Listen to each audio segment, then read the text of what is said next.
Imran Gabda in Doha. The main stories on Al Jazeera. After weeks of speculation, Lebanon's Prime Minister-designate Saad al-Hariri says he's stepping down.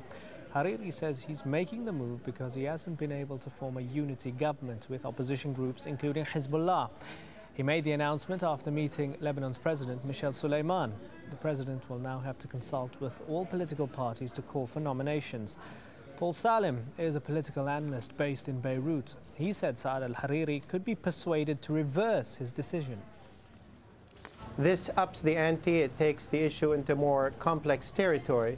The president will now consider his options. He has the option of letting things cool off for a day or two and then discussing things again with Saad al-Hariri and with the opposition. It's possible that Saad al-Hariri can be convinced to climb down from this decision in a few days if an acceptable formula is found.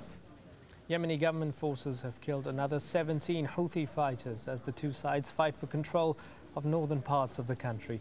150,000 people have been internally displaced by the fighting, many of them seeking refuge in tent cities on the Saudi border. Afghan journalists have been mourning the death of their colleague Sultan Munadi. He died in the crossfire between Taliban fighters holding him hostage and British special forces sent in to rescue him. The press group is blaming international troops for Munadi's death. His New York Times colleague, Stephen Farrell, was rescued unhurt. Cleanup operations are underway in Istanbul following the flash floods that killed more than 20 people in northwestern Turkey. Local media are blaming the government for years of haphazard urban planning that led to the level of destruction caused by the floods.